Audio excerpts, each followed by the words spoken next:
നമസ്കാരം. മാരീച നിഗ്രഹം.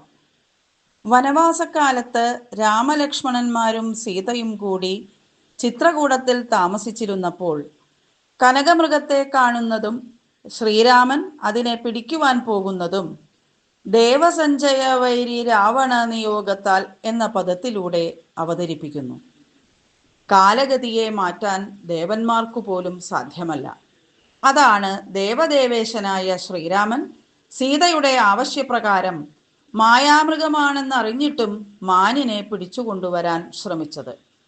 രാമലക്ഷ്മണന്മാരെ സീതയുടെ സമീപത്തു നിന്നും മാറ്റാൻ വേണ്ടി രാവണൻ മാരീചനെ സ്വർണവർണ്ണമാനായി അയക്കുന്നതും രാമൻ പിടിക്കുവാൻ ചെല്ലുമ്പോൾ കുതിച്ചു ചാടി ദൂരത്തേക്ക് പോകുന്നതും രാമന്റെ അമ്പേറ്റ മാരീചൻ രാമന്റെ സ്വരത്തിൽ വിലപിക്കുന്നതും അതുകേട്ട് സീത ലക്ഷ്മണനോട് വേഗം അവിടേക്ക് പോകാൻ പറയുന്നതുമാണ് ഇവിടെ പദമായി കളിക്കുന്നത്.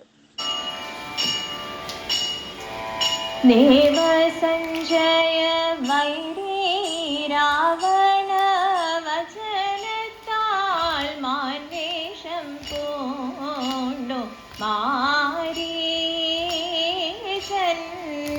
വല്ലഭനായ രാമൻ വാഴും കാനനം തന്നിൽ മാനായി ചെന്നുടൻ തുള്ളി ചാടിക്കളിക്കുന്നേരം മാലിനിയായ സീതാ മാനസരസത്താലേ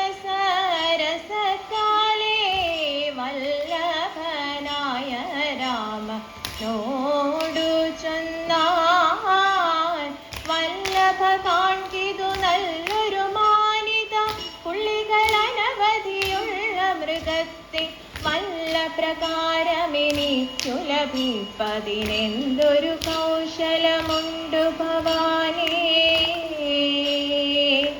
പിടിപ്പാനായി തുടങ്ങുമ്പോൾ കുതിച്ചു ചാടുന്ന മൃഗം ഒടുക്കം ശരം മുറിയൊന്നയച്ചു രാഘവനപ്പോൾ പതിച്ചു ഭൂമിയിൽ പൊന്മാനിരച്ചുന്നലറും നേരം ഉറച്ചു തൻ പത്നി സീത ഭവിച്ചു എൻ കാന്തന കഷ്ടം. എന്തൊരു നാദമിതെന്തൊരു ഘോഷം അന്തക ഭയമേറ്റലറും പോലെ ബന്ധമിതെന്തു മൃഗത്തിൻ പിൻപേ പോയൊരു കാന്തനനാദമിതയോ. ലക്ഷ്മണ പോക വേഗം വൈതരുതിനിയൊട്ടും നാമോദം പോയ ഭവാൻ വേഗേനകപ്പെട്ടു. എന്നോട് വാച പോയൊരു കാന്തനു വന്നൊരു ദോഷം ചെന്നറിയണം. കണ്ണിനു കൗതുകമുള്ള മൃഗത്തിനു പുണ്യത എന്തു ലഭിച്ചിതു പാർത്ഥ. ദേവസഞ്ജയ വൈരി രാവണ നിയോഗത്താൽ മാൻവേഷം പൂണ്ടു മാരീചൻ. ദേവസഞ്ജയ വൈരി രാവണ വിജനത്താൽ മാൻവേഷം പൂണ്ടു മാ